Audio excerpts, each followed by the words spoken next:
This is Teachers Talk Radio, and you are listening live. This morning on the Saturday Breakfast Show, we are talking about books. We are talking about why they are important, why literacy is important, and why it's not just enough to say, oh, you have to read, but to actually think about why that reading is so vital for our children.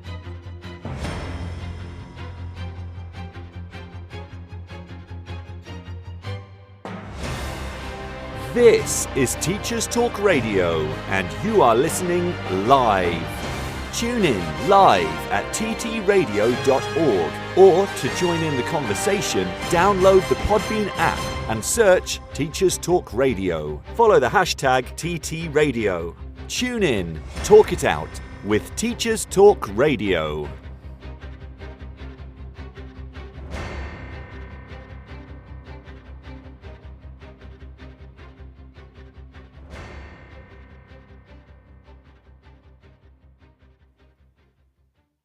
A very good morning to you. This is Saturday, the 9th of March, 2024. Welcome to the Saturday Morning Breakfast Show here on Teachers Talk Radio. In case you are new to the show, my name is Darren Lester. I am a teacher of classics and foreign languages, and I come to you every Saturday morning, well, almost every Saturday morning, apart from the Saturdays where I am in school, of course, to talk about all things educational. We have here on the Saturday Morning Breakfast Show a particular interest in books, in literatures, in stories, and so quite often that is where our shows go, and today kind of fits into that mold.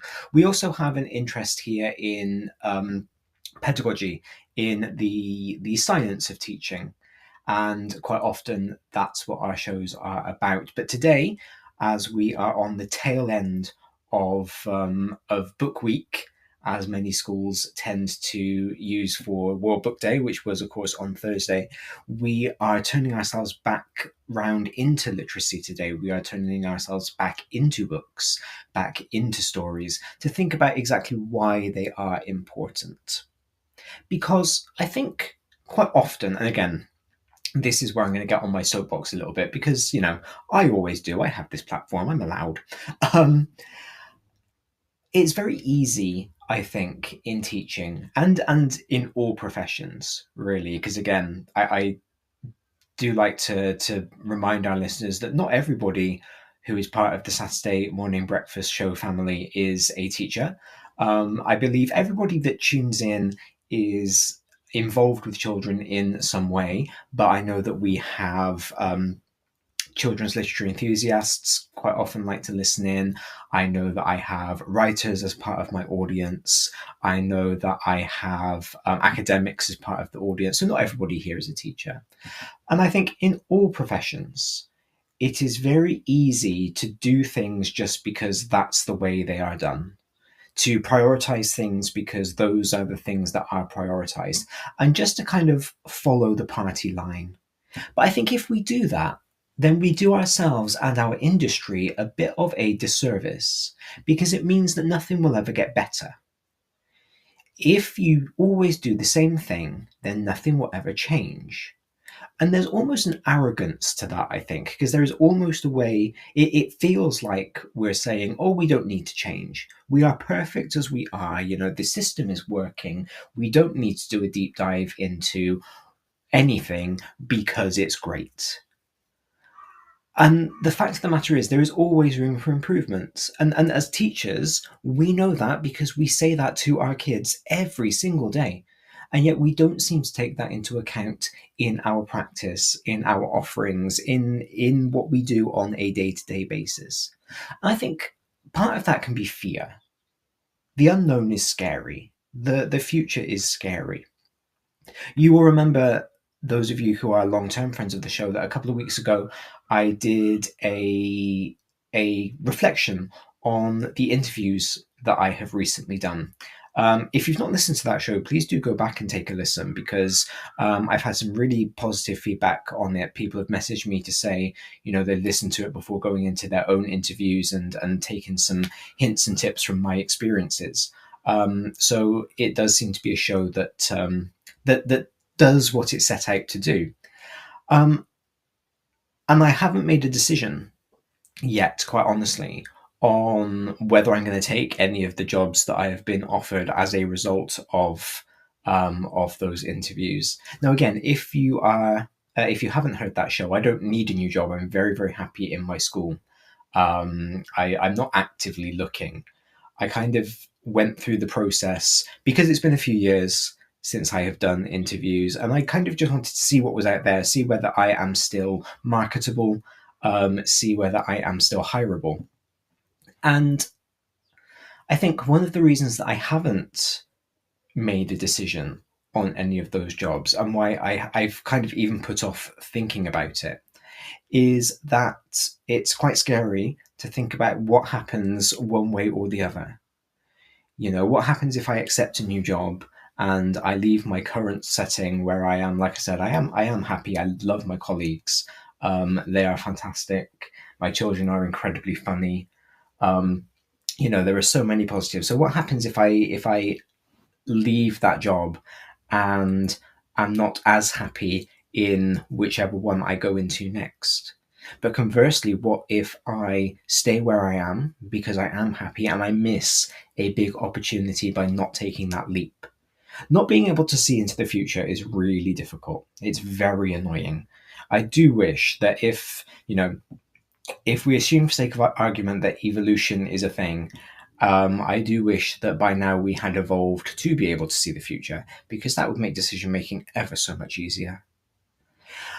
But I do think that fear of the unknown, like I was saying before, is one of the reasons that we don't interrogate practice and we don't interrogate norms as often as we think we should.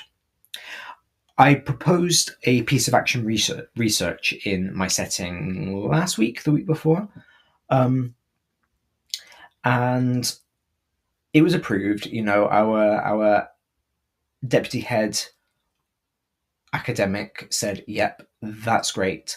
But as part of my research plan, he did make me kind of commit to writing the fact that because I was changing up my practice, I couldn't guarantee any kind of results.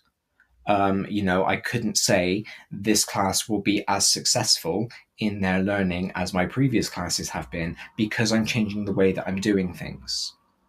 And I thought that was a really interesting way to spin it. That was a really interesting way to think about it, because there was no commitment to writing that they might do better. There was no commitment to writing that the change might actually be a positive. There was only the caveat that there might be a negative to it. There might be a downside to it. And I think, no, I don't think, I know that human brains are wired to spot patterns. That is part of our evolution. That is part of how we came to be. It's why we see faces in all sorts of strange things. And I think if you have classes that have done well year after year after year, it's very easy to spot that pattern and say, well, clearly the constant is me and my teaching, therefore what I'm doing works. And I think the moment you go, what I'm doing works, is the moment that you stop looking for other things. Because it's good enough, it's okay to say, yes, this works. And you kind of stop looking for better. And that's not what I want to encourage here on Saturday morning breakfast. While we are sitting and having our breakfast together, I want us to think about how we can be better, how we can be better teachers, how we can be better writers, how we can be better readers, whatever it is that we do for a living, how can we be better? Because I think if we stop trying to be better, then we just start stagnating. And I don't really see then kind of what happens for us for the next 40, 50 years, if we're just kind of content as we are. So that's kind of the basis of today's show. We are looking at why literacy is important. It is, that's going to be my starting point, and I'm going to sit here and acknowledge that there is probably some confirmation bias in my research today.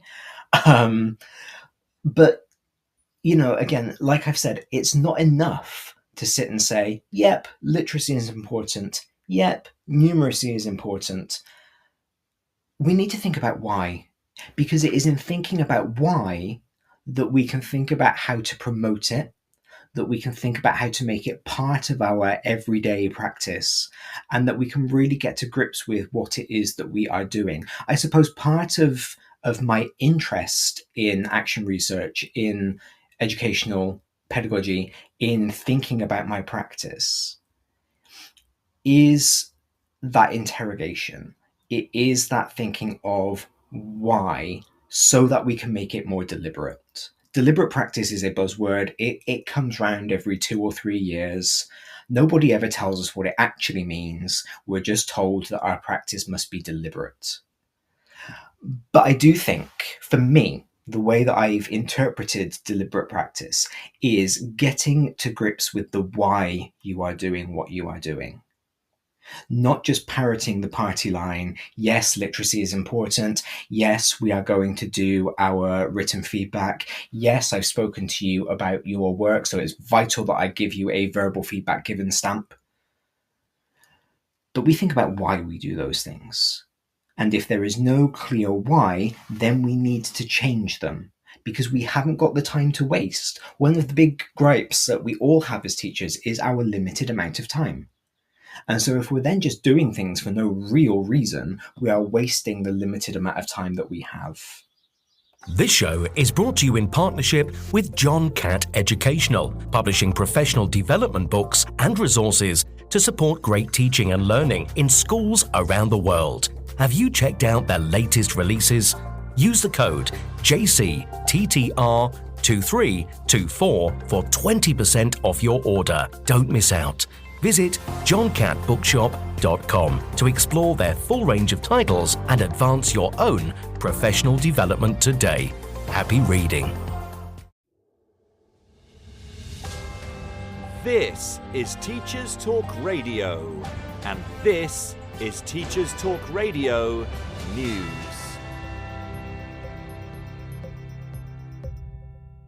This week in the news.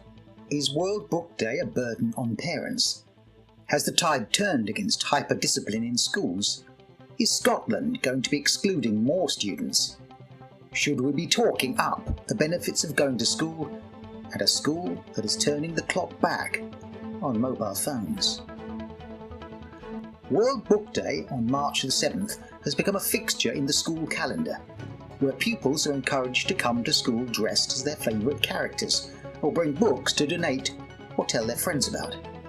This celebration of reading, though, has become a little controversial, as reported in the BBC and The Guardian. Parents have complained of increasing pressure to buy commercialised costumes or spend time and money elaborately creating their own. Some of the pressure has a class element, with some parents sending their children to school dressed as characters from Harry Potter, while others might be the Artful Dodger.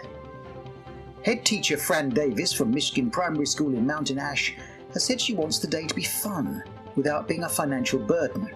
Therefore, she suggests that pupils can come in their pyjamas, suggesting their favourite bedtime book, or simply in school uniform, as they might be pupils at Hogwarts or even Greyfriars. If you wish to hear teachers' views on World Book Day, listen to last week's Late Show with Lucy Newberger on Teachers Talk Radio. One of the most significant developments in education in the last few decades has been the trend towards positive discipline, or military-style discipline in schools. And this provides the context for the next two stories this week. The first story appeared on the BBC and was covered by the Guardian newspaper. And it's about the Michaela School, led by the controversial head teacher, sometimes described as Britain's strictest head teacher, Catherine Birbalsingh, who has been in the news for the school's policy towards Muslim prayers. Half of the pupils of the school are Muslim students. 2 students have given interviews where they describe a toxic atmosphere of the school and an atmosphere of fear and being stripped of their identity. If you wish to learn more of this story, you can find Tom Rogers' interview with Catherine Birbalsingh on this topic on Teachers Talk Radio.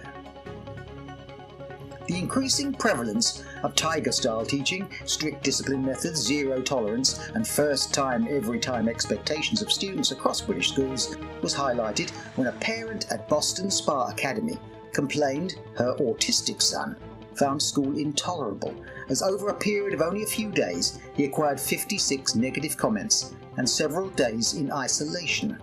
Boston Spa Academy schools have appeared frequently in Education Uncovered and other news outlets for their strict approach involving lining up for inspections and an expectation that rules will be obeyed instantly and at all times.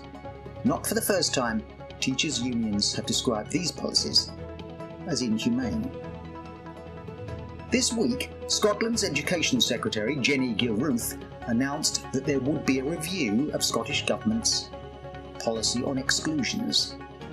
The number of exclusions from schools has dropped considerably in recent years, as a determined policy of avoiding school exclusion was adopted following research of a link between excluded students and later involvement in crime. However, with 1/3 of teachers in Scotland reporting in a survey of the EIS union that they had suffered assault or physical violence in the previous year, pressure to review the non-exclusion policy has resulted in a reconsideration. School attendance is once again in the news. A survey revealed that nearly a third, 32% of teachers and school leaders have experienced pupils being absent this academic year because of a parental dispute with the school. The survey, by Teacher Tap, asked 8,411 teachers and leaders in state schools in England in January what reasons they had been given for pupils missing school this academic year, other than illness. More than half, 51%, said pupils had been kept home because they were tired after an event the night before. Nearly 9 out of 10, 87%, said wanting to take a holiday during term time was the reason, while more than 3 in 4, 76%, pointed to family events.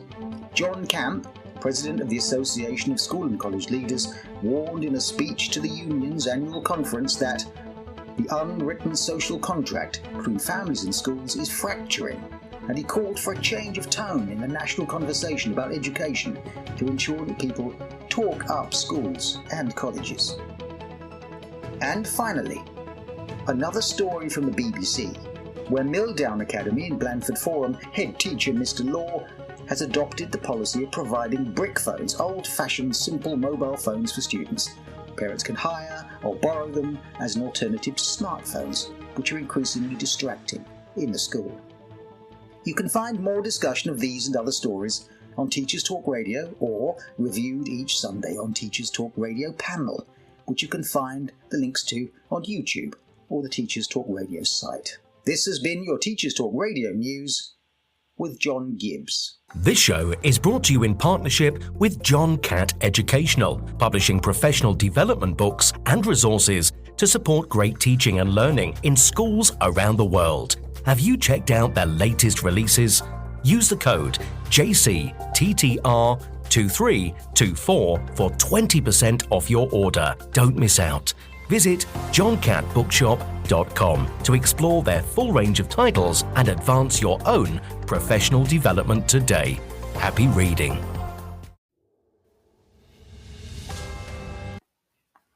Our thanks to John for filling in and taking on the news this week while Joe has had a diocese inspection. Joe, if you are listening, and I hope you're not, I hope that you are still in bed recovering. I hope that went well. Soapbox time. Again, I think I'm just going to make Saturday morning soapbox a thing, quite honestly, because I do seem to get on my soapbox every time we hear the news. And let's be frank, most weeks before I even press play on the news. I don't like when kids come to school in their pajamas. I really don't. I find that so uncomfortable. I think we've talked on the show before about the performativity of identity, and I did one of my very first shows actually was on the concept of teacher identity and about how what we wear to school helps to create that persona. You know, I talk quite openly about the fact that while I hate wearing a tie, putting on my tie turns me from Darren into Mr. Lester. I don't wear a tie anywhere else other than when I'm at school, so it is part of that performativity of the Mr. Lester character. And I think, we know that there are different types of dress for different occasions, and all schools have very strict uniform policies for children and for staff about what is and is not appropriate to wear. But for some reason, we decide that when it comes to randomly wearing your pajamas to school for absolutely no reason, that's okay. And I just find that really strange. I find that it goes against so much of the safeguarding stuff that we talk about and that is so important. I think it goes against the idea of professionalism, being in a professional setting. And I just find it a bit strange. I'm not going to lie, I just find it a bit strange. So I'm going to suggest that, yes, I understand. I'm not a parent, but I do understand that many parents do find it a financial burden to dress their child up for World Book Day. I get that. I understand that there can quite often be competition between parents for who has made the best costume. Actually, that would be a really interesting study, and maybe one of our listeners knows that somebody has done it. But I wonder whether, with the rise of parental WhatsApp groups and kind of parents being just as much in touch with each other these days as our kids are, has there been a rise in parental competition? Has there been a rise in parental pressure and parental stress around these types of events because they feel like they know each other more? Gone are the days of 5-minute conversations on the playground while you're dropping the kids off, and then you go off on your separate ways until 3:25 when you pick them up, and your school mum, your school dad friends are people that you see for 10 minutes every day. You can now be in constant communication with them, and quite often you're expected to be in constant communication with them. I've heard parents report that they have felt excluded, they felt isolated if they didn't want to be in the parental WhatsApp groups. So, I do understand that, and I do understand the idea that sending your kids to school in pajamas that all kids have is a cost-effective way to do that. I just am honestly not sure if it's appropriate. And as a teacher, I don't like it. I feel very uncomfortable. I refuse. If staff are allowed to wear their pajamas to school, I refuse. Because I don't think that's appropriate for me. And I don't like kids. No, that came out way wrong. I don't like teaching kids when they are in their pajamas.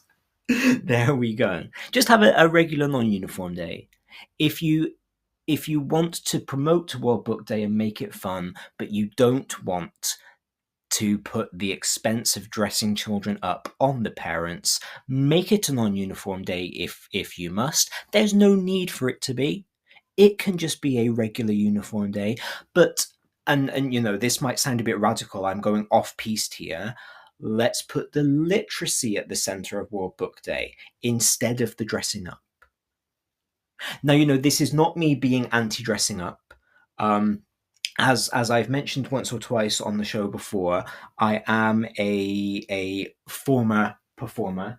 I am a former West End actor, so I am very, very much au fait with dressing up. So I am not against it at all. I just think that there is a time and a place for certain things, for certain outfits, for certain types of clothing. And I think schools quite often, without meaning to, start to blur the boundaries and undermine their own policies when they say, yeah, come in your pajamas, it's fine. That's the end of that particular soapbox, I think. But I wanted to climb aboard because it is relevant to what we are talking about today, which is, why is literacy important? Now, literacy and reading and English and language, it quite often gets downplayed when the government talks about levelling up. To use a phrase I actually quite like, I'm a casual video gamer. I'm looking at my Nintendo Switch down on the floor. Other video game systems are available. And I haven't picked it up for about 3 months. And so, I like the idea of leveling up in games. I like the idea of upskilling. I've been looking at a couple of upskilling courses this week to do alongside my doctorate. I'm very much about us being the best people we can be. But when the government talks about leveling up, it talks about STEM. And as I've said before, I'm not here to downplay the importance of STEM. I am not here to say that STEM is not important, because it is. However, it's not the only thing that's important.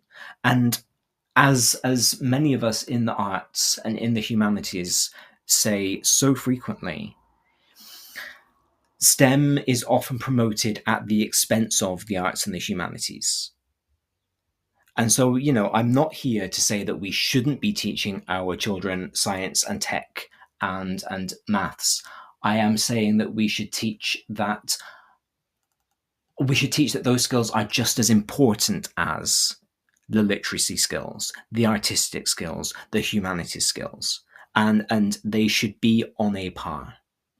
And I do feel that languages and literacies have declined in importance. They are being made to feel less important than they have been previously. It is kind of like John was saying in the news about having to reframe the conversation about the importance of schooling, and to really show our young people that education is important. And that comes from the conversations that adults are having. It comes from the conversations and the attitudes of their parents.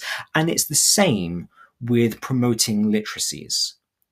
It's not about all of a sudden saying, don't study maths, study fine art. It's about saying, yes, you can study maths if you want to, but you could also study fine art. Do which one is going to most enrich your life and work for your future. So that's kind of the crux of today. We want to get to grips with, get to the bottom of why literacy is so important. I've got my studies for you. I have got my research, don't worry. I have got all of my evidence-based practice for today. But the most important thing that I think I can do to convince you of why literacy is important, going beyond just the passive yes it is and into why, is an actual case study of an actual country that realized that literacy there was a problem. So we're going to turn and look at China for a few minutes, because in the 1920s, China started what was called its Cultural Revolution. China changed as a country completely. It had previously been one of the poorest countries. It was a farming-heavy country. It was an insular country. And it pretty much, lifestyle pretty much boiled down to working on your family's farm to grow the food to feed your family. And there was that kind of, that repetition, I guess, in life of self-sufficiency. But China as a country very quickly realized that it needed to start competing. The world was opening up at this point in time. Asia was opening up to Europe at this point in time. And China was looking at other countries and seeing the kinds of quality of life that other countries had and saying, this is something that we want. This is something that we need for our people. And so they began to look at what was going on in their country. And they were trying to see what was going wrong. And, this actually led to some very interesting things to read about, although some, I feel, quite misguided ideas, because what they ultimately decided was that it was the traditional culture and values of China that were wrong, and they were being used as a scapegoat for what people were seeing as the problems in the country. So there was a big effort to try to introduce secularism to the country and begin to stamp out traditional religion, Confucianism, and philosophy. They were seen as being old-fashioned. They were seen as being part of the old China, and they wanted to change that. It's why even today, the party line is there is no religion in China. That is still seen as being a positive in moving the country forward. What they also did, and this is something that I do agree with, is they looked at their literacy and illiteracy rates. Now, for anybody who doesn't read Chinese, you might look at Chinese characters and go, yeah, okay, actually, I understand why in the 1920s and the 1930s there might have been high illiteracy in China, because this is really hard to read. I, as a language teacher, would turn around and say, yeah, that's because you haven't learned how to read it. But that's by the by. Because the fact is, it was hard to read. It was hard to read. And that was one of the issues that people were having. They weren't able to access any of the Western literature in translation that was starting to happen. They weren't able to access any of the university books. Of course, this is not all Chinese people. There was a subset of educated Chinese, mostly men, let's be honest, but men and women, who were able to read and write fluently. But it was a very low percentage. China at this point had a very low literacy rate. So one of the things they started to do was to reform their writing system, to simplify it. And that's where simplified characters have come from. So in case you're not sure about Chinese, in case you've never studied Chinese, the Chinese writing system has two very separate sets of characters. There are what we call traditional characters, which tend to be associated with Cantonese language. And then there are the simplified characters that tend to be associated with Mandarin language. It's not quite that cut and dry, but for the sake of this conversation, that's the distinction we'll make. So the traditional characters, as their name implies, are the ones that were used for all of Chinese for literally thousands of years, up until the 1920s, up until people said, no, this is really difficult to read. These characters are very complex, they are hard to remember, they are hard to write. And, as one of my lecturers at uni told us a year ago, you should never read anything without writing about it, because quite often it's through writing that we process our thinking. So they started this change, this simplification of their writing system. They didn't change the actual language. The grammar remained the same. The vocabulary remained the same. And actually Chinese, Mandarin, I will say Mandarin because I don't speak Cantonese. I understand, but I don't speak. Mandarin vocabulary and grammar is relatively straightforward compared to many other languages. It was literally just the writing system that they started to change. They experimented as kind of a thought experiment with the idea of introducing Roman characters, the English alphabet, what in Mandarin studies these days we call pinyin. And they kind of thought about introducing that as the official spelling. But that was very quickly discounted because there still needed to be this Chinese identity to the reading and writing system. So they simplified the characters. And many of them remained the same. Many simplified and traditional Chinese characters are the same.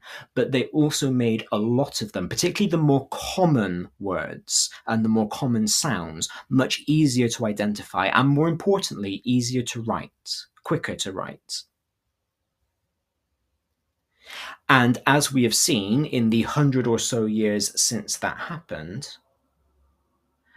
China as a country has boomed. We now think about China when we think about technological innovation.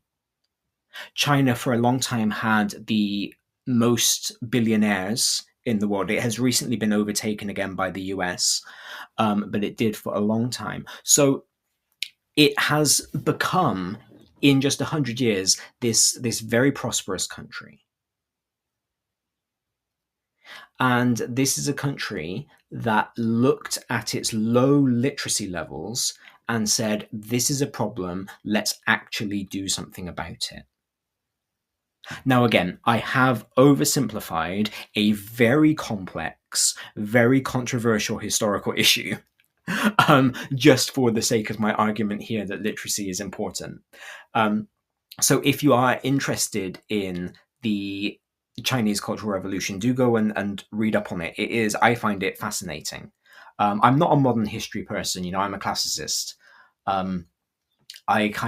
My expertise in history fall apart along with the Roman Empire, quite frankly. But I do like that period in Chinese history because of the very, very rapid change that the country underwent. But that is a pinnacle, that is an example of why literacy is important, because it can literally change the fabric of a country. It can change what people can achieve. It can change, again, not just individual lives, but an entire state. And again, if we think about a country as huge as China, and there is big disparity across the country, there is still a lot of poverty that offsets the number of billionaires. I'm not saying that there isn't. I'm not saying that it's some kind of utopia of literary academics. I am just saying that on a structural level and on a general level, this increase in literacy rates has been very, very helpful in the success of the country. And that's something that I think the British government, again, is getting wrong, because our whole levelling up strategy has been about pushing STEM. And one of the things that we need to be doing is looking at our literacy. Because again, if children are not reading, then they are not accessing knowledge. When we go to universities, we go to lectures. The word lecture comes from the French word lecture, which means reading. Because while we might think of a lecture these days, and in English we use lecture to mean somebody speaking at you with no interaction, it's actually about the reading. It's about the reading that you did outside of class that you then go and talk about with your lecturer, or your lecturer talks about with you, or reads out to you, or whatever it might be. But it's about engaging with the reading. There is knowledge in books. It's why the burning of the Library of Alexandria was such a huge loss to humanity at large, because books are where our knowledge is kept. And while we are now getting used to, I, as an older millennial, I have seen this in my lifetime, where people online have gone from long form blogging. I miss blogs. They were so good. But long form blogging through to short form blogging was quite popular for a while, through to micro blogging on Twitter. And so now, if something is longer than 240 characters, people don't really want to read it. We've seen the same happen with YouTube, with video content, where we saw YouTube videos, long YouTube videos, go through to, I can't remember which came first, either Instagram Reels or YouTube Shorts. For me, they're interchangeable. At 5 minutes long, through to TikTok videos at 30 seconds long. I'm surprised we haven't seen the same with podcasts yet. I am surprised that I get away with having an hour and a half of airtime every Saturday morning. But I wouldn't be surprised if we saw a change in the way podcasts work to become short form content, because that is the way that everything has been pushed. And our children know that. I had a year 9 child say to me yesterday, "Oh, it's not really my fault that I can't concentrate because TikTok has trained my attention span to be only for a few seconds." And this is the great thing that kids do when they cherry pick the knowledge that they have. Because I was able to turn around to him and say, yeah, if TikTok has trained your attention span to be about 30 seconds long, then we can untrain it to be 30 seconds long and train it to be longer. But this move to short form content has meant that people are not used to consuming longer form stuff, and we need to get them back to consuming it. We need to make longer form content the norm again, so that we can train them, so that we can retrain all of our attention spans. Because let's be honest, it's not only the kids who are finding it increasingly difficult to concentrate for longer periods of time. Even these days, when you watch a long form YouTube video, you will get adverts every 10, 15 minutes because the content creator needs to make some money. So what that is doing is telling your brain, telling your attention span that things will change every 10 or 15 minutes. So even we as adults are subject to that. So let's have a think then about what we can do to promote literacy. We have seen why it's important. We've talked about China. We have talked about that change in the culture that can come just by increasing literacy rates. So let's now take a look at why children feel the way that they do and what we can do to change that. So I was sent an article this morning by Tim, who is a long-term friend of the show. Thank you, Tim, if you are listening, for sending that through to me. I very much appreciate it. This is an article from The Guardian, and it cites it cites Cassie Chatterton, who is the CEO of World Book Day, and her opinions on children's reading. And a lot of what Cassie has to say is quite shocking. So right here at the top of the article, she says, children have told us that they think reading choices are judged by the adults around them. It discourages them. It puts them off reading for pleasure and by choice. Now, of course, as an adult who encourages reading with children, my instinct is to go, no, that's not true. That's not true. We don't put children off of reading. But actually, children's reading choices are judged. How many times have we heard stories of a child going and picking up a comic or a magazine and being told that they can't read it because it's not a book?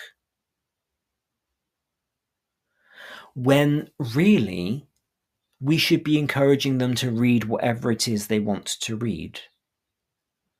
This isn't about dumbing down. This isn't about, comics being easier to read than novels. They are. It's about choice. And it's about reminding our children that actually reading is supposed to be a pleasurable activity. We know that our children like to do things that are fun.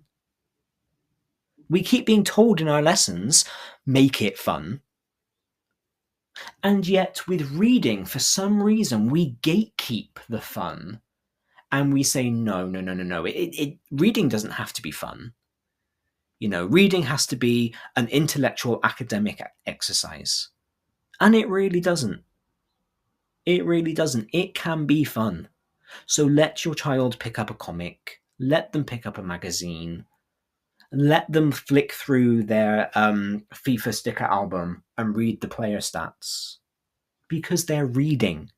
And they are understanding the entertainment and the joy and the knowledge that can be gained from words in whatever form they are in.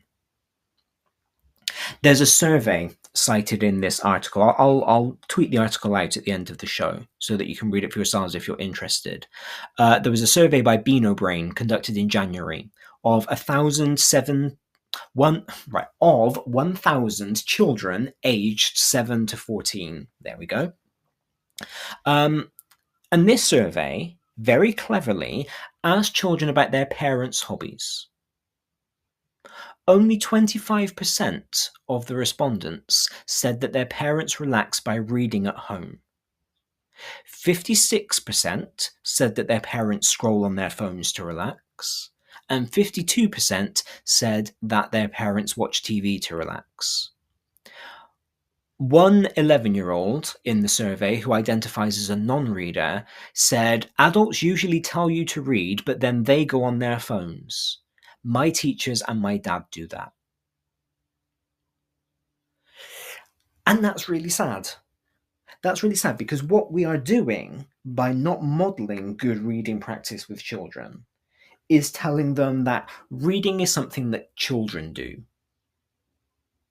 Reading is something that is beneath adults. And what do all children want? They want to be treated like adults. So if children think that reading is childish, if children think that reading is not an adult activity, they're not going to want to do it, because they want to be seen as grown up and mature. Whereas if we model good reading practices, if we explain that reading is something that grown-ups do, then maybe that will encourage them. That's not something that is very easy to do in schools. Outside of literacy strategies within individual schools, outside of, let's all sit and read for 20 minutes in tutor time, or let's go to the library in English, it is really difficult to model good reading practices. But it is something that we should attempt to work into our curricula. I don't, and I should. I have a whole skill. In MFL, 25% of our GCSE is reading. In classics, well, let's be honest, it's all reading, isn't it? It's all reading for comprehension or translation. And yet, I very rarely in my lessons model myself reading in my foreign languages. I am more likely to be teaching my kids how to read comprehension texts so that they can get through their exam. And this is, as always, where the dichotomy of our profession comes into play, because we are attempting all the time to model good life skills and get them their qualifications. And unfortunately, while the two should be the same, they're not.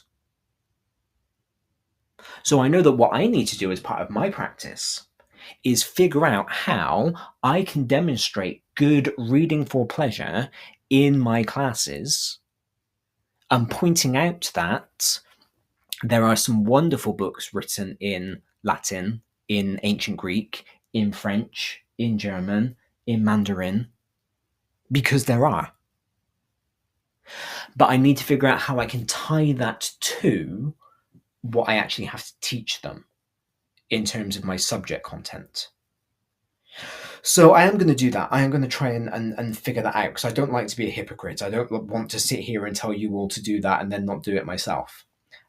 So that's one of my plans for the summer. And maybe we'll do a follow-up in the autumn, assuming, of course, that I've not been kicked off of Teachers Talk Radio by the autumn. I never take my slot here for granted. But maybe we'll catch up then and see whether I've been able to do that. But of course, it's not just about us as teachers. It is about what's going on at home. And Big Boss Man Tom has texted in, "Good morning to you," to say that I won't be kicked off. So that is reassuring. That is quite all right. We like to know that my show here is secure. But yeah, I mean, there is very little, I think, that we can do to change parental habits. That has got to come from somewhere else. That has got to come from the government, I suppose. That has got to come from libraries. That has got to come from a change in the public conversation about books, which of course ties nicely into what John was saying in the news about that change in public conversation about education. I do think that if we had a bigger push in this country for lifelong learning, and that it wasn't so expensive, I dread to think how much I'm going to end up spending to get my doctorate, not going to lie. Then I do actually think we would change that culture for the better. This survey by Bean O'Brien said that more of a quarter of respondents said that they would enjoy reading more if it were made more fun, and if there was less nagging from grown-ups. 25% of children went on to say that they are encouraged to read books that they don't want to read. A primary school teacher, Alice Reed, is quoted here as saying, "I've had a child in the classroom who had the book they wanted me to see that they were reading, and underneath that, the book that they wanted to read. They're hiding these books anyway. It's important to see that it's a valuable book. It might be one that's giving them comfort. It might be their easy read. It might have characters that they relate to. It's important as practitioners in the classroom that we're not voicing our opinion about whether it's a book that you should be reading." And again, this is where the very strict control of the national curriculum comes into play, because the national curriculum and exam specifications, they give us quite rigid reading lists. Quite often quite often the reading lists are aimed at pupils who are not ready for those stories. I've talked before about how it's actually quite ridiculous that Romeo and Juliet is studied at GCSE, because you can't talk about it. Yes, the GCSE students are slightly older than Romeo and Juliet are. They're about the same age as Romeo and a little bit older than Juliet. But you can't really get to grips with Romeo and Juliet when you are 13, 14. And that's why so many people think it's a love story instead of a tragedy, because they read it at the wrong time. And I think if we tested children less on reading, and if we just let them read, and if we were allowed to say, read whatever book you want to read and then tell me about it. Yes, write me an essay about it, because we think about things through writing. But that's how you're going to tell me, and I'm going to mark you on that, and that's going to be part of your grade. Would we see literacy rates increase? Would we see general well-being get better because children were allowed to read what they want? Because short of a primary school teacher planning 35 separate guided reading lessons, all on the child's own individual book, there's no other practical way to manage that. You either have the whole class or the whole guided reading group or whatever it be reading the same text, which is not going to appeal to everybody, in which case you can give some kind of standardized test because they've all read the same thing. Or you can go, actually, I shouldn't be measuring reading through a standardized test. I should be letting the children read what they want to read and then seeing what they get out of it. The more I think about these sorts of things, the more I am an advocate for a portfolio-based qualification system, where you study your subjects and your qualification is given to you based on the quality of a portfolio of your work, rather than an exam that is exactly the same for everybody that doesn't actually help you to pursue your interests. But that's a whole different show, I think. So all of this is contributing to these very low literacy rates that we have. Fiona Evans, who is the director of school programs at the NLT, also cited in this Guardian article, says that 40% of 11-year-olds from disadvantaged backgrounds are leaving school without reaching their expected levels of reading. And she says that we are currently seeing the lowest levels of enjoyment of reading that we've seen for almost 20 years, which in turn contributes to low literacy levels, particularly in children and young adults who are experiencing poverty. And this then becomes a vicious cycle, because without literacy skills, it's hard for them to create a life for themselves.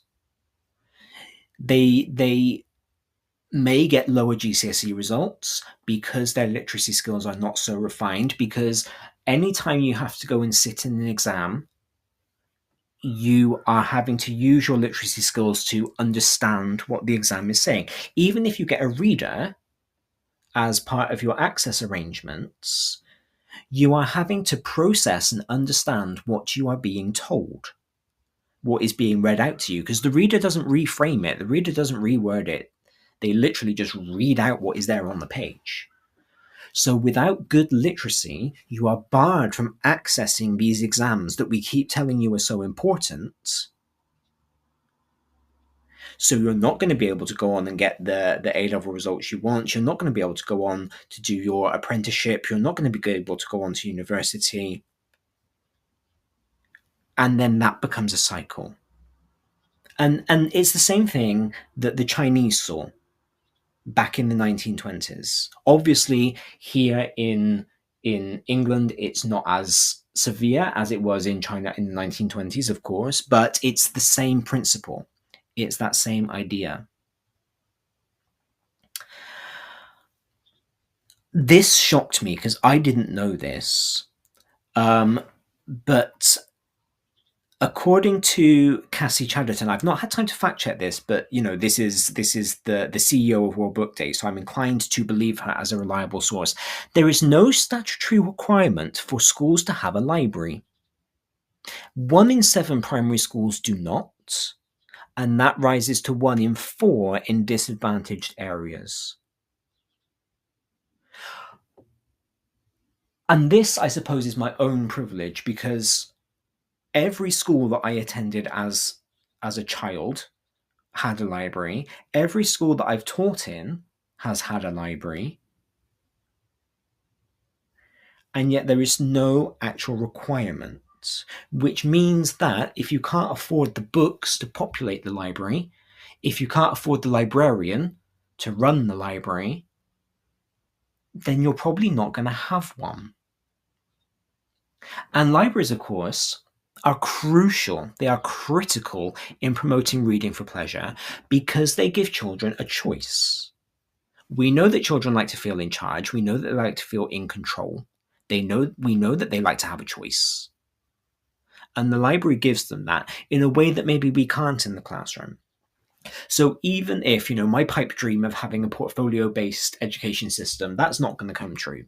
So even if we assume that we are sticking with an exams-based system where we all have to read the same set text in class, because this is the one that I as the teacher know inside and out, because I've done all of the background reading on it, and so this is the one that I can teach you best to get you the best grade in your A-level, you can still go off to the library and choose whatever you want to read in your free time. And I think that's so important. So let's talk about libraries for a couple of minutes. Because, like I said, that article that I've just been quoting, that was sent to me this morning, but I had planned to talk about libraries today because of their importance. And I found out some quite shocking things. So all of the figures that I have for you at the moment, these are pre-COVID, but it's quite interesting to look at. So in 2020, there were 3,667 public libraries serving UK communities.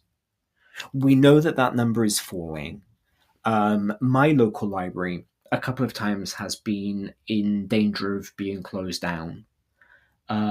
Thankfully, they ultimately just rehomed it instead of shutting it, and I'm very thankful for that. But we know that libraries in general are in a precarious position because of funding. There are 7.3 million active borrowers of UK libraries. These are stats gathered from the CIPFA. Now, for some comparison, there are 2 million football participants.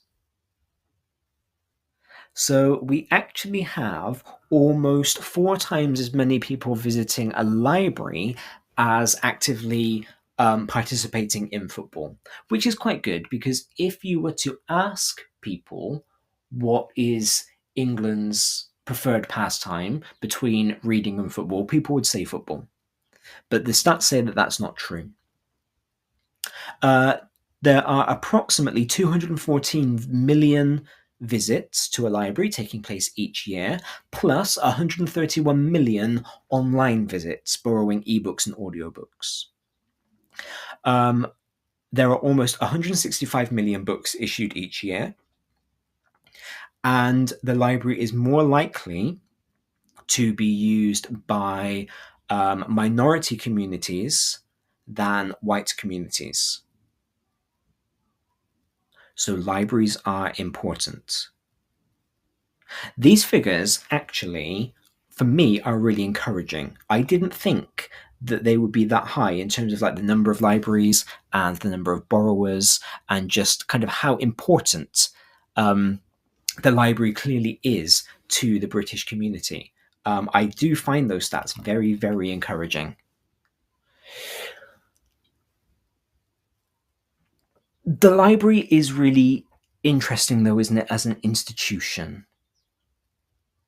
Because it is the library that is the reading service of the UK. Your library card, which is free, represents your entitlement to literacy. It doesn't matter what your economic background is. It doesn't matter what your social status is. It doesn't matter what mistakes you have made in your life. You are entitled to a library card. And there is no cutoff point. You can sign your 1-year-old up for a library card. You can sign your 97-year-old mother up for a library card. There is no cutoff point for getting one. Libraries have become hubs for early years services. So many rhyme times and early years outreach services happen through the library. According to a 2004 study by the EPPE, these have demonstrated a causal link with early language and literacy development. You've got the socialization, you have got the trained adult leading the rhyme time, leading the story time, but you've also got your child in an environment where they are surrounded by books, where books are normalized, where books are still special, but it's understood that there are lots of them and that they are something to be enjoyed. It's that early relationship between having a book, seeing books around you, and having a good time. It's why reading to your child at bedtime is so important, because as your child is winding down, as your child is becoming more emotional,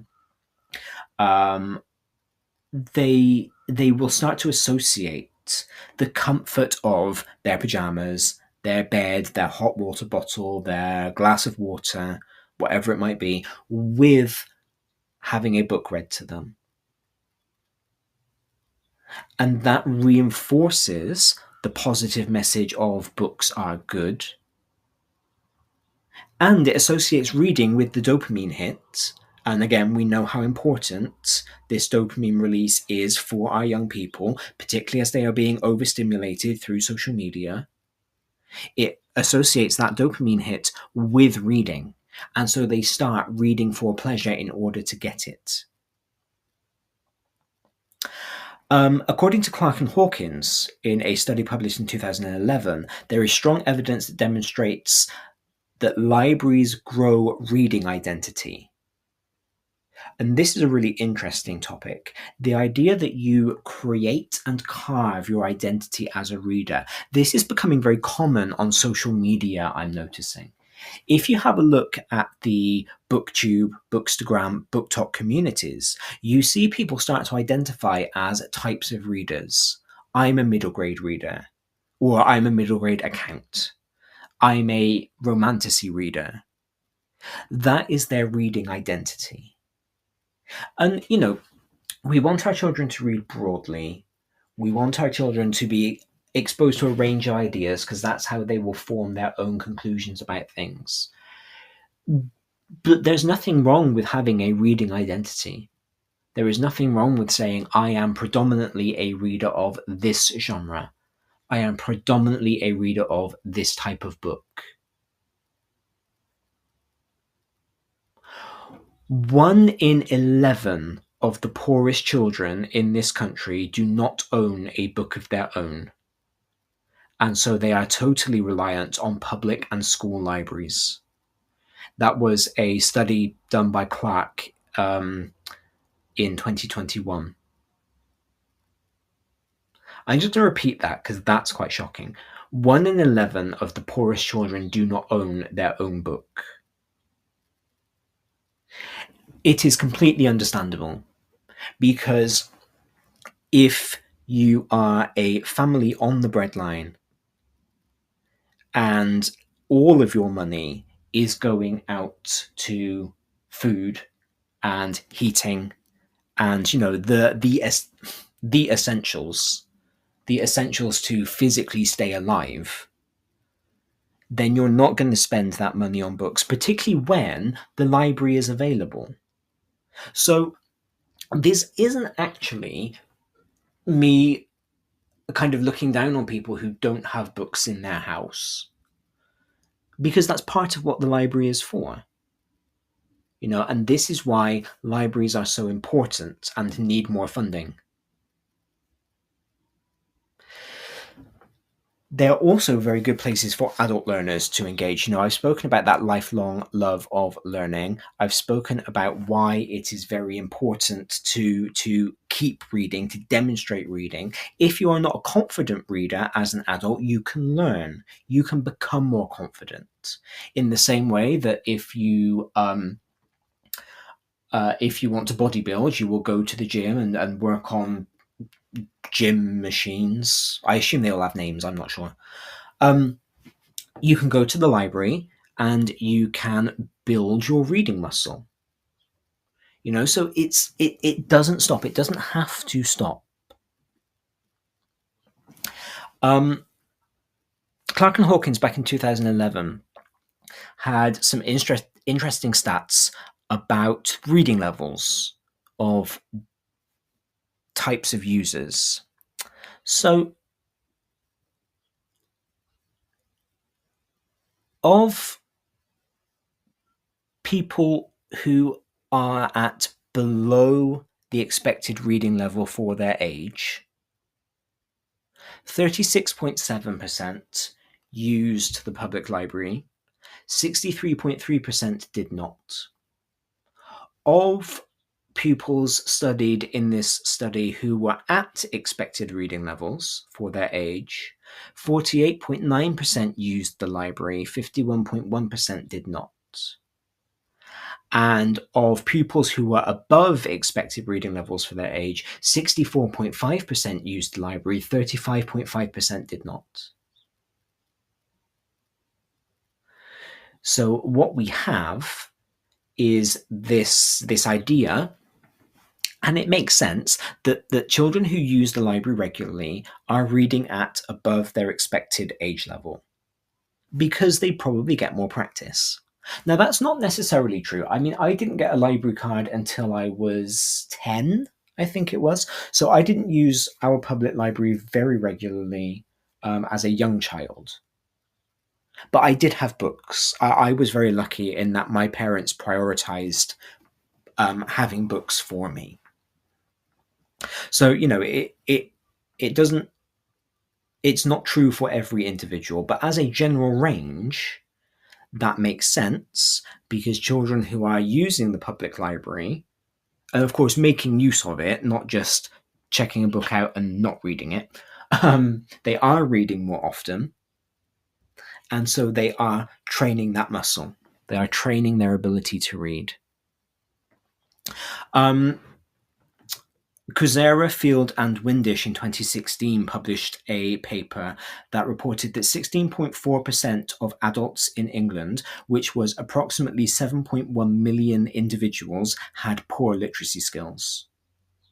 Low levels of literacy are intergenerational, and they emerge before a child starts school. Children in the most deprived areas are already 11 months behind their peers in their literacy skills when they start at primary school. And now that there are issues with closing the gap funding, that's just going to start widening, according to the Sutton Trust. 42% of disadvantaged children leave primary school unable to read well, compared to 27% of advantaged children. Those are stats by the DFE published in 2019. And only 40% of disadvantaged children achieve a good GCSE in English, compared to 64% of more advantaged children. Those figures were published in 2018. So again, by not prioritizing literacy, we are stopping children from getting the grade that they need in English in order to get onto whatever it is that they want to do later. By not promoting literacy, by not prioritizing literacy, we are creating barriers that do not need to be created. We are creating barriers to learning. We are creating barriers to a future. Adults with functional literacy skills earn 16% more than those without. A survey by British Land in 2021 suggests that if every child read for pleasure, and there was then a followed path of gaining functional literacy skills through that, then we could add £4.6 billion a year to the UK's GDP. That surely should be something that the government is interested in.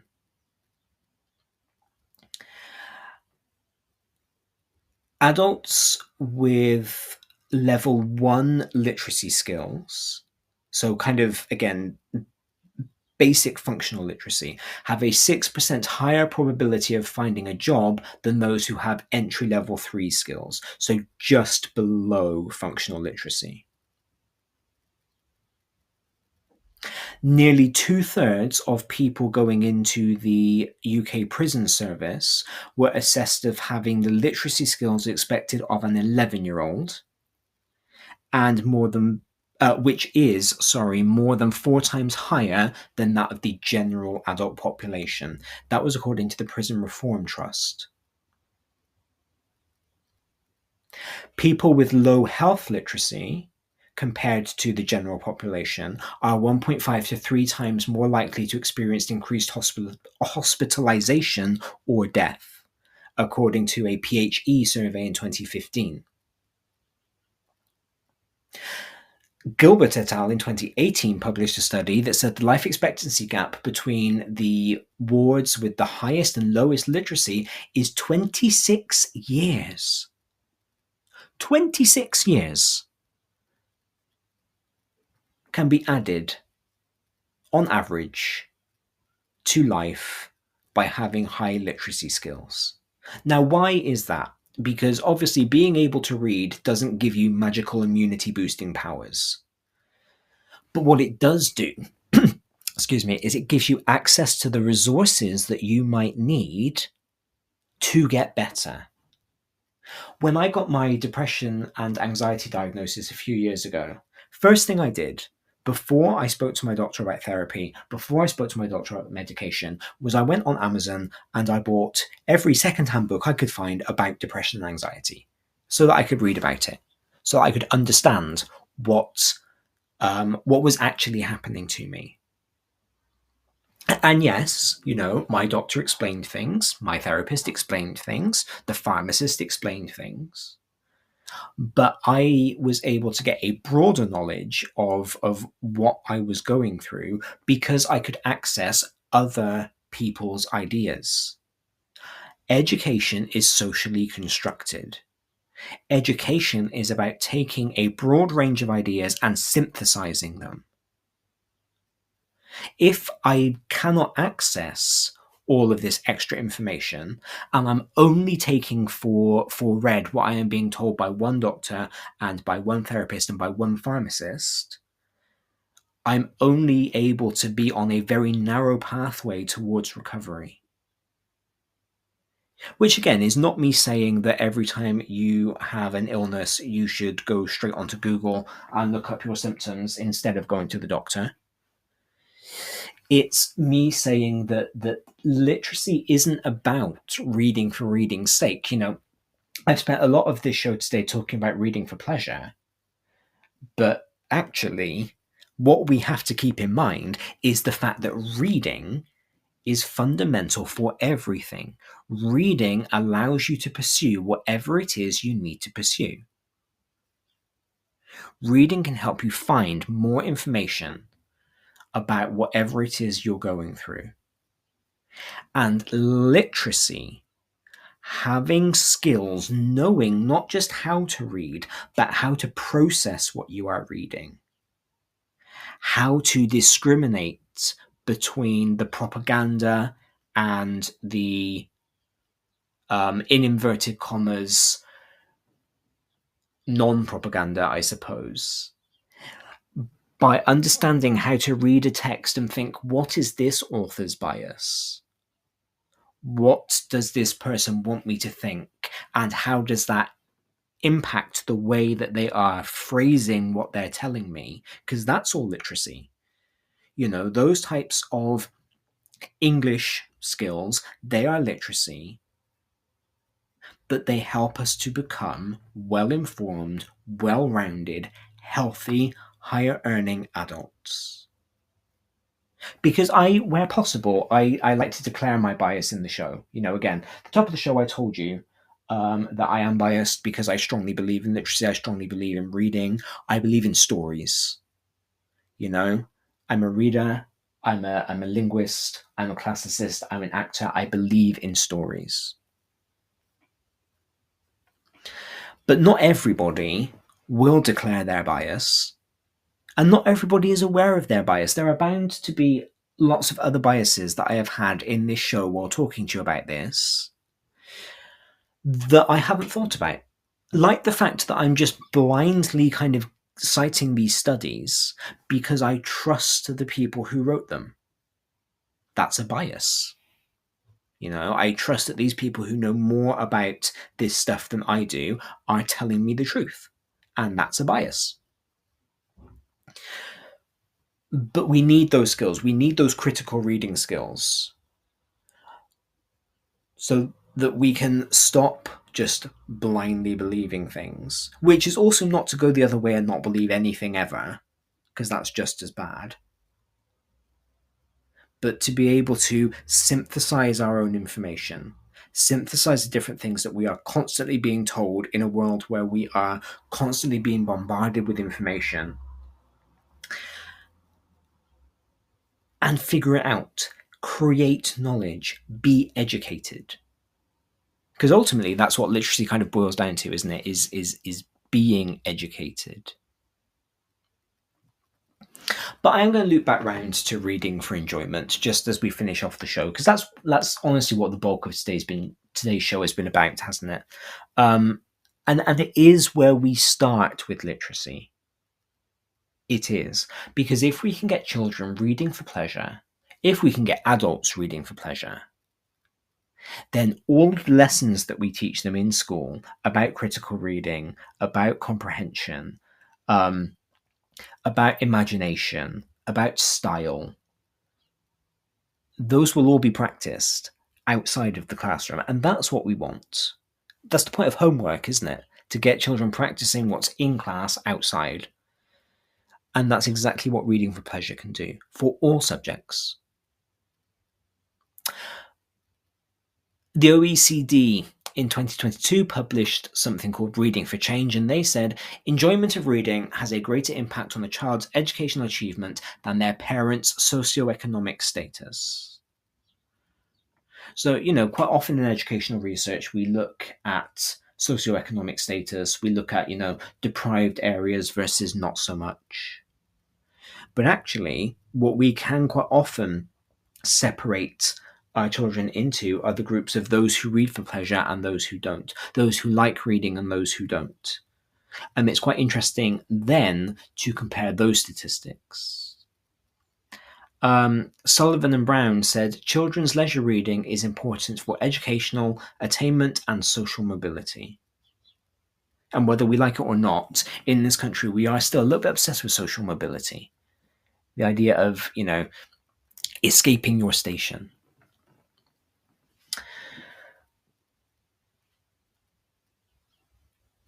The key thing, I think, that is important for us to talk about, or that is important for us to take away from this show, is this idea that children need to enjoy reading. Children enjoy doing what they perceive to be grown-up things. So if we reframe reading as a grown-up pursuit, if they see their parents reading, if they see their teachers reading, they might be more likely to read. And they need to be able to read what they want. They need to be able to have their own choice of what they read.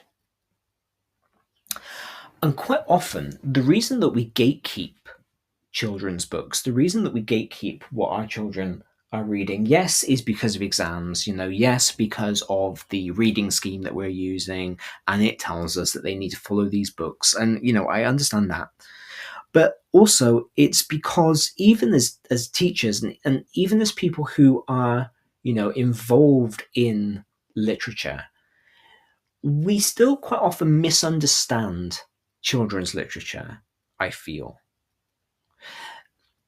There is still this idea that children's literature is remedial, that it lacks literary merit. There is still sometimes a snobbery around reading, isn't there? Let's be honest. Where if a book is fun, if it's enjoyable, if it's not trying to change the world but just to tell a good story, then it doesn't have any merit. And that's quite often what children's books try and do. They just try to be entertaining. They try to make the child laugh. They try to make the child imagine. Quite often they have a moral. Quite often they have a point, I guess. But sometimes entertainment can be the point. Not everything has to be high social change literature. Sometimes you can just want to have a good time. And particularly if you've got a child who is a reluctant reader, it's important that they have a good time. I also think that there has been a shift in children's books more recently than we would like to acknowledge, which means that as adults, we quite often don't know how to approach them. And I don't think that there have been enough studies published about modern children's literature. So if we look at children's literature, particularly books that were pushed in schools before the 1960s, and this information comes from the US, but we can apply it to the UK as well. We are looking at things like, in the US, we were looking at things like Nancy Drew and the Hardy Boys and Tom Swift. We were looking at books that were kind of milquetoast. They avoided serious issues. They avoided anything controversial.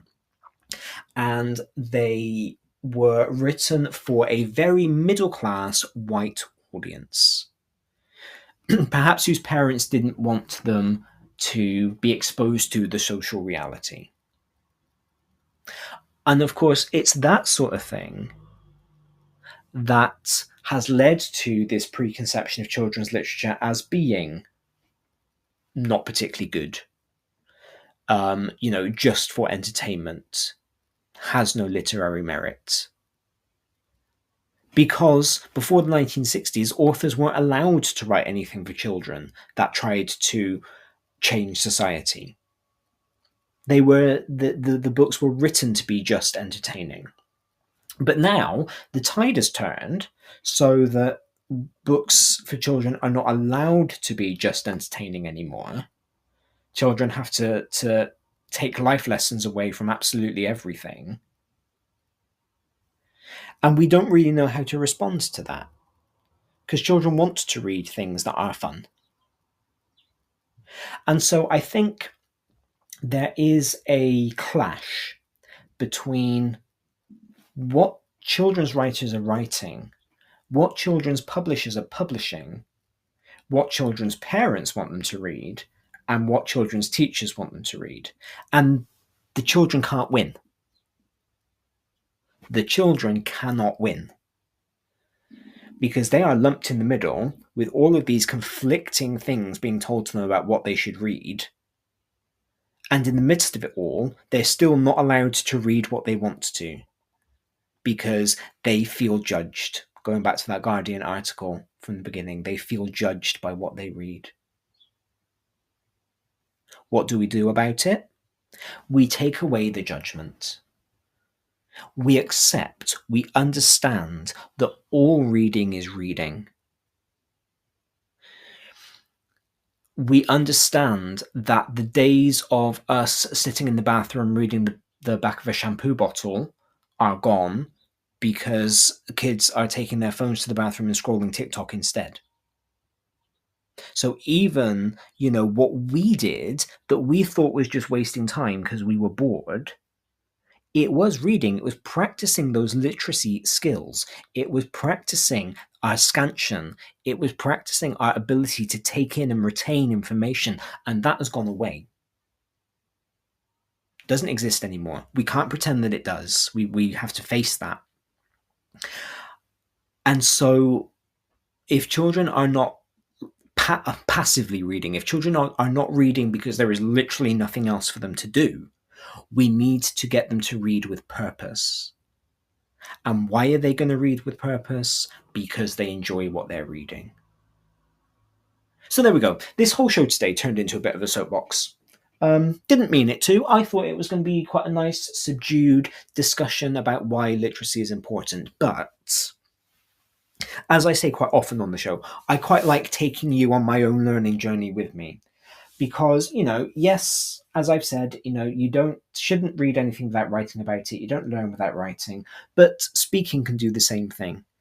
And I think I've changed my own mind across the course of the show today. I still think that literacy is incredibly important.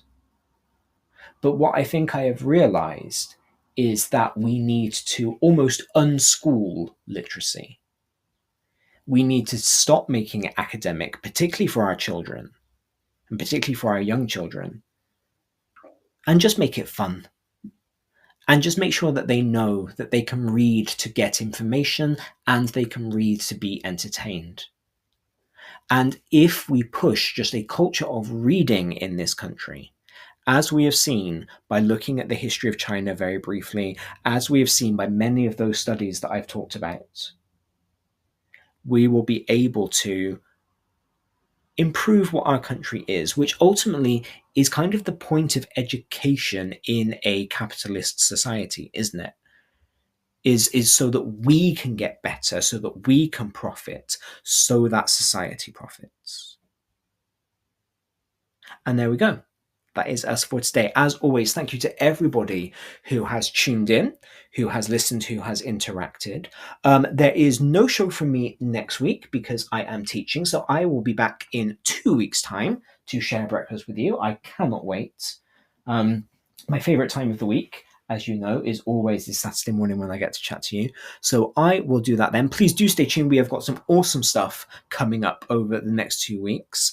And if you miss me next week, as always, do go back through the archive on Spotify, on Podbean, on the Teachers Talk Radio website, because I've got a whole back catalogue of things that you can catch up on. Thank you very much to everybody who has been here today, and have yourselves a great weekend. Goodbye.